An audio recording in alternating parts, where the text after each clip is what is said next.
Hello, my friends, and welcome to another edition of On the Grass. I'm Chicago Bears superfan Dave Swerski, and if you could be so kind as to like this video, make sure you're subscribed to the channel and drop a "Da Bears" in the comments below to let me know you're with me. That would be amazing. A few updates for you since we last spoke. I know I wasn't able to get an episode done last week, and for that I do apologize. We lost to the Texans that Sunday night, and then I had to gather myself to get excited to get married the next day. The celebration was perfect, and I truly want to thank all you out there who sent kind words of congratulations to this old superfan. It meant a whole lot and helped make the weekend special. But somehow old Dave picked up the illness during that celebration, so last week was rough on all fronts. I was playing catch up to get a song out and then try to get ahead of our week 3 matchup against the Colts, and so here we are. Let's just get into it and talk about this past weekend, shall we? After a heart attack-inducing first week win, we have now dropped our last 2 games, each by the difference of 1 possession of a score that we could not make happen. So, real talk, that last one was very tough to stomach, I can't lie. Coming into that game, it felt like a great opportunity for a get-right game against a winless Colts team, who actually had allowed other teams to run the ball all over them this season. But we still just could not get the running game going. We finished the game with 63 yards rushing. 63 yards, my friends.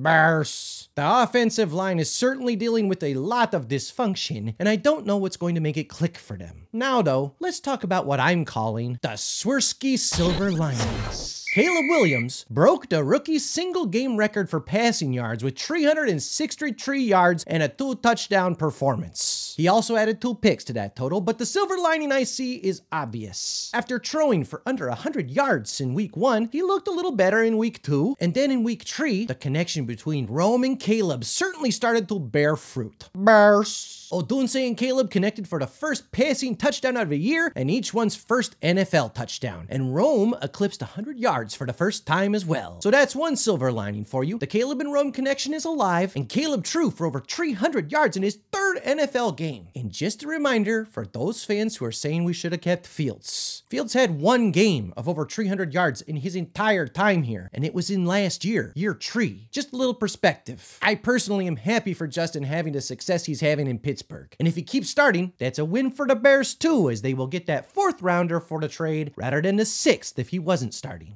Another Swerski silver lining is the defense got multiple takeaways and is keeping this team in the fight even when the offense struggles. Chemistry will take time, and hopefully we saw the beginnings of that happening in week 3. Now, on the flip side, something that does concern the Swerski a little is the lack of rhythm or connection so far between DJ and Caleb. DJ doesn't look like he's having much fun out there, and they just don't look to be on the same page yet. I hope that turns around soon, because we need DJ to get this thing going. Another concern? Keenan's injury. I just don't love knowing this is the same injury that sidelined him last year, and then not traveling with the team last week to go to the Colts. I don't know, it just didn't feel so good. But the good news update is he returned to practice in a limited form, according to Kaflos in his Wednesday press conference. So that's good news. Let's hope this is trending in the right direction to get him back on the field for game 4 against the Rams. I still salivate in the same way as I do at the smell of a Polish sausage on the grill at the thought of DJ, Rome, Keenan, Cole, and Swift all out there at the same time. Pick your poison and put some mustard on it. The Bears. Now, another concern, the offensive line is most certainly not playing up to their potential yet. And to me, that's the most glaringly obvious thing holding this offense back. Can't run the ball if you can't block, can't pass the ball if you can't protect and give the QB time. The facts. I wish I had a solution, but other than taking the call when Poles decides to reach out and accepting the job offer as either offensive line coach, starting center, or head coach, all I can do is sit here, talk into this microphone, and hope for brighter days ahead. Bears. Shane Waldron's scheme so far has not impressed. I'm still holding out hope, but more and more Seahawks fan friends of mine are coming out of the woodwork to say they were not so upset to see him go when he left Seattle. So, yikes. Also, another OC interviewee that we did not hire is now in charge of one of the most potent offenses in the NFL so far this season in New Orleans. But what can you do? Sometimes you gotta just make the meal you can out of what you got in the fridge, am I right? Bears.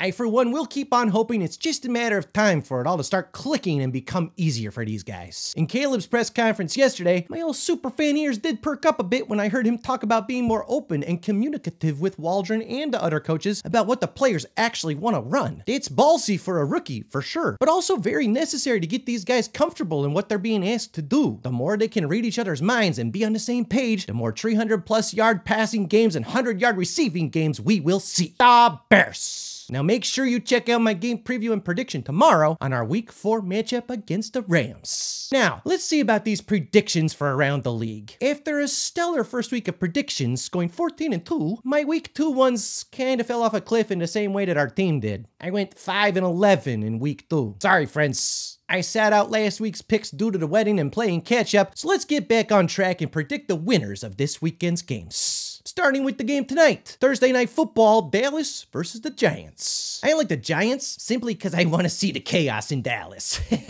Bengals over the Panthers, Saints beat the Falcons, Texans tap the Jags, and Jets beat the Broncos. Give me the Vikings staying undefeated against the Packers, spoiling what I assume will be Jordan Love's return. Steelers beat the Colts in a close one. Rams Bears we'll talk about tomorrow. Bucks beat the Eagles without their top 2 wide receivers. Niners over the Pats. Cardinals over the Commanders. Chiefs beat the Chargers. Raiders over the Browns. Bills keep stampeding through the season over the Ravens. Titans top the Dolphins and whatever bum they pick up off the street to play QB for them now. And the Lions beat the Seahawks to close out the week. All right, my friends, let's see how we do, huh? It's gonna do it for today's On the Grass. I want to thank you all again for watching and supporting what I do. My game preview and prediction will drop tomorrow, and we will see if the Bears give me a reason to write a happy song post-game on Sunday. Be kind to one another, and be kind to yourself too. And go Bears! Time to turn this thing around, Bears. Let's go! See you next time, friends.